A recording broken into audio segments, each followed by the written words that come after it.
શ્રીજી મહારાજે ગમતા થવું હોય ને તેને માર્ગે ચાલવું પડે. પ્રભુ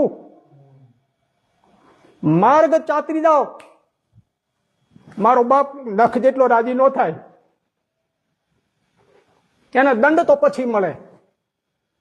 સાંભળનારા સામજ્યો આજના ફાકાઈમાં સહજાનંદ સ્વામીની આજ્ઞા લોપામાં મજા નથી.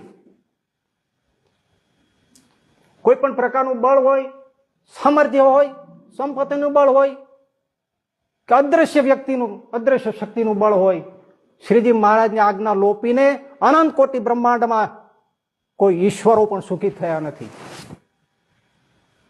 મર્યા પછી જે ફળ મળે એ ભોગવવા સહન નહીં થાય. માટે મર્યાદા માર્યો, એને સ્થાપેલી મર્યાદા માર્યો, એને ષડંગ સંપ્રદાય સ્થાપ્યો છે. નાક લીટી તાણીને પણ એ માર્યો.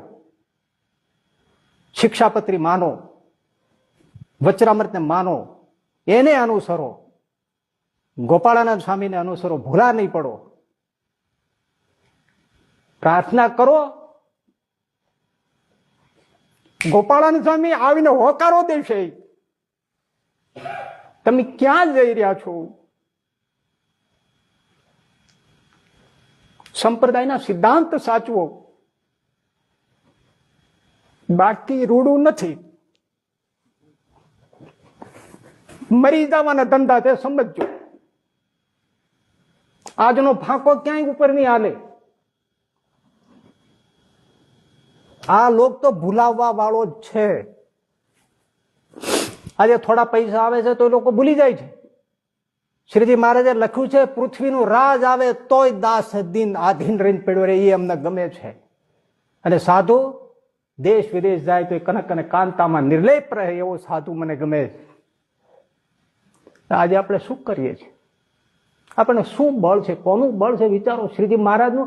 હું તો એમ કહું નહીં, વચરામૃત એમ કે છે, જેને શ્રીજી મહારાજનું બળ હોય, જેને સર્વોપરી ઉપાસનાનું બળ હોય, એક દોરાની વાળના રસ જેટલી પણ આજ્ઞા લોપે નહીં, તો જ સ્વરૂપ નિષ્ઠા કહેવાય. કરીશે વચનમ તવ એ અર્જુન, કરીશે વચનમ તવ.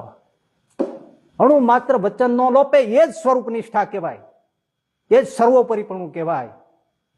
કે જેને ઈશ્વરો પણ આજ્ઞા જેની માને છે, તો હું રંક જેવો જીવ કેમ ન માનું? પ્રભુ એ જ સર્વોપરી નિષ્ઠા, એ જ સર્વોપરી જ્ઞાન, એ જ સ્વરૂપ નિષ્ઠા છે.